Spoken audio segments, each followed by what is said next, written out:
But we're going to move on to the last topic. And it's funny that this happened because a week ago we talked about it. You can check the link down below in the description if you're listening to this on YouTube. If not, go to the YouTube page or go to last week's podcast on SoundCloud and you'll hear it at the end. But we talked about the New England Patriots possibly trading into the first round to draft Robert Nkemdiche. And one of the guys we talked about that, oh, you know what? He could get paired with this guy and he could come back, and he was a first-round pick in 2014, was Dominique Easley. Well, earlier today, Mark, the Patriots said bye-bye to Dominique Easley. So this is a interesting wrench that is getting thrown into the whole Patriots team. Yeah. So, I mean, the Patriots, we always got to think that they're that team that makes these roster cuts. I mean, I was talking about the what have you done for me lately situation with a guy like Jamal Charles, but the team that always does that is the New England Patriots. What have you done for me lately? And if they can't think of a good answer, they cut you. Then you're gone. Yeah. So this is a guy who, unfortunately, is facing exactly that. You know, it's you haven't done what we need you to do for us right now, so I guess you're gone. I guess it's that simple. Now, I still think when it comes to Nkemdiche, I don't think he's going to fall far enough for the Patriots to trade up and get him. And I still stand by for the New England Patriots. What are they actually going to trade to make that happen? Because they don't have much available. They don't have that first round pick. They don't have anything in the 4th or the 5th round. They have 4 6th-round picks, and then that's it. So they actually have 1, 2, 3, 4, 5, 6, 7, 8 picks. None of them that great because 2 in the 2nd, 2 in the 3rd, 4 in the 6th.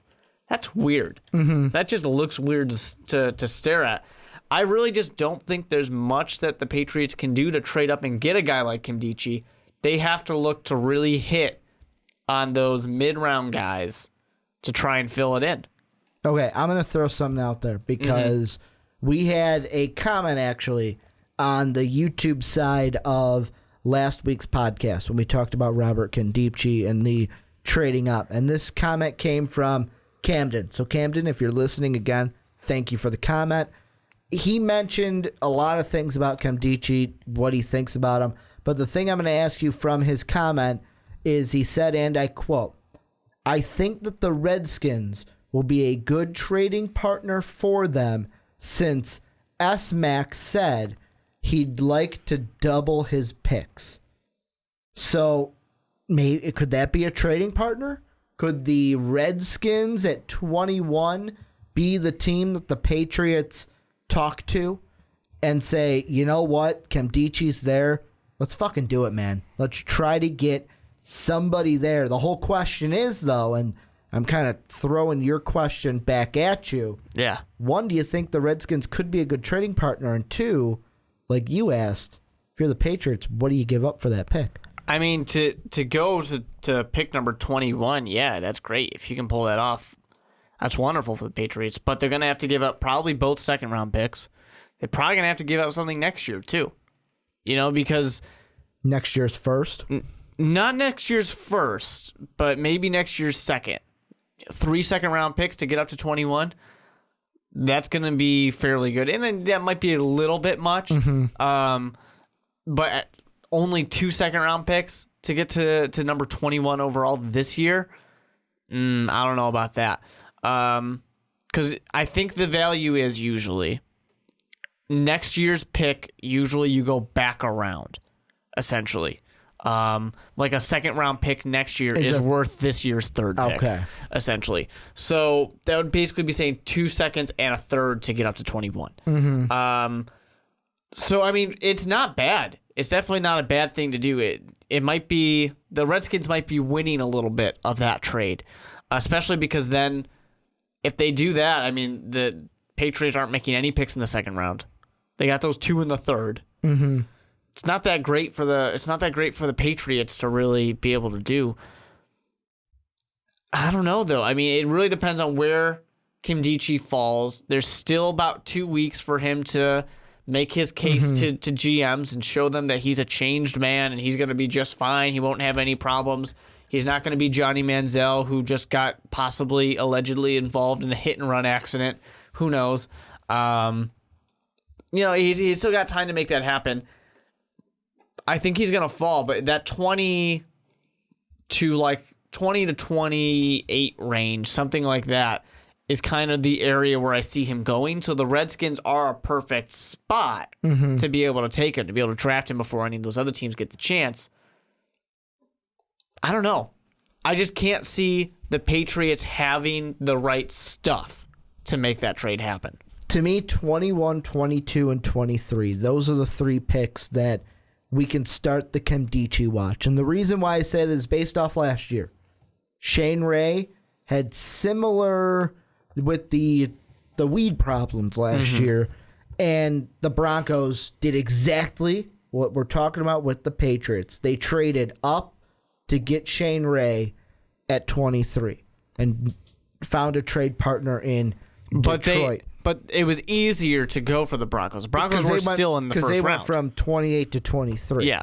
I'm just saying the Broncos did trade up to get that pick. Or are we going to see a Randy Gregory kind of situation and Nkemdiche falls into the second round? Of course, Gregory didn't go until pick 60. He was almost a third-round pick. I don't know if Nkemdiche goes that far. I'm looking at what the Patriots have and what the Redskins could need, and I'm going to throw something out there, and you can call me crazy, but the Patriots could try to package some of the running backs that they have. Maybe like a LeGarrette Blount. Maybe try to give the Redskins a running back, because right now all the Redskins have is Matt Jones. Yeah. Alfred Morris ain't on that team anymore. So maybe the Patriots try to make hey, you know what? We can give you LeGarrette Blount and a bunch of these picks. Maybe like 2, I'm going to throw this one out there and you tell me if you would make this trade if you're the Redskins. We'll take the 21st overall, Blount in the 2 seconds, or Blount a second and a third. I would take Blount the 2 seconds. Blount second and third, no. I wouldn't do that. And the reason why I say Blount a second and a third is Blount. The first thing I thought of is Blount in 2 seconds too much to be giving away for Robert Nkemdiche at 21? That's the thing. That's the question I thought in my head was, is that too much? Is that too much to give away? It's tough. I don't think it's too much because the New England Patriots, they usually trade back anyway. Well, yeah, they do trade back. But you look at their rushing yards last year. They were one of the absolute worst teams. They were pretty much at the bottom for rushing yards last year. So get rid of whoever is your running back because they weren't doing anything for you last year, really. True. And he was the best one out there, and you still were one of the worst teams rushing the ball. Of course, you have Tom Brady, so why do you need to run the ball? But Tom Brady got hit a lot when he had to play, Von Miller.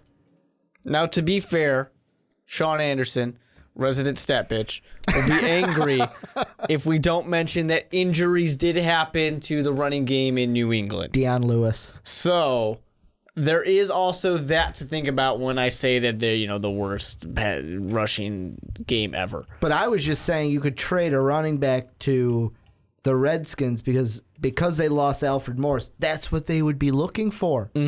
They would be looking for that, and you could possibly trade that to them. Maybe a LeGarrette Blount that you just had re-signed this week. Yeah, for sure. It's definitely possible. It all is going to come down to me. I just look at it and say the New England Patriots don't have that much to give. The running backs is, that's kind of a plethora that they have. But when it comes to picks, they don't have very great picks, even though they do still have 8. 4 of them are coming in the 6th round. Nothing great. You're not excited about that. So it's tough. They just don't really have what they need to make it happen. At the end, I'm going to say the same thing. I don't know if I could say for sure, the Patriots are or are not going to trade into the first round, but I just have a feeling that maybe Bill Belichick goes, you know what, trading back hasn't hurt us in the past. So I'm just going to continue. I'm just going to continue to trade on back, on back. Belichick and Kraft, they love trading back. But I think what the dangerous thing for the Patriots will really be, unless it's players being involved, is if they trade into the first round and then they sit out all the second round, maybe sit out for a while in the third round and have nothing in the fourth and the fifth. Are you even at the draft? Yeah. You know, did they just go on Madden and say, you know what, I made my one pick I'm excited about? And then simulate the rest of it. Yeah, exactly. But that's going to do it for the Onside Kick this week. Let us know down below what you think of the Patriots and Dominique Easley and trading back into the first round. Also, what you think about the other two things we talked about with Jamal Charles possibly maybe getting traded, or Ezekiel Elliott being the next Adrian Peterson. I want to thank you guys for checking out the podcast. If you're on SoundCloud, hit that nice little heart, that repost, and that follow button. If you are on YouTube, we love you guys, even our SoundCloud listeners, but hit that like and subscribe button. We're trying to get we got to 1,000 mark. Now we're trying to get to 5,000. Well, 1 million would be nice. You know what? Shoot for the stars. 5 million. We're shooting for 50 million. Let's be honest. We're trying to be the best on YouTube and have the most subscribers. What is ever. the most subscribers on YouTube? Multiply it by 2. That's our goal. Isn't it PewDiePie? Doesn't he have the most? I don't know. Doesn't he have the most subscribers? But thank you guys for checking out this podcast. Make sure to follow us on Twitter. I'm at Ricky Widmer. Mark is at the Mark Weber. Sean Anderson, the resident stat bitch that Mark mentioned, is at Schwarbo. Most Valuable Podcast is at Most Valuable Pod. You can also hit us up on Snapchat at Most Valuable Pod and see when videos get posted exactly and all the fun things that go around here at MVP. But that's going to do it for the Onside Kick. We will see you, and you will hear us next week. But as always, have a good day, everybody. Thank you for listening to this MVP podcast. Follow us on Twitter at Most Valuable Pod for more great podcasts.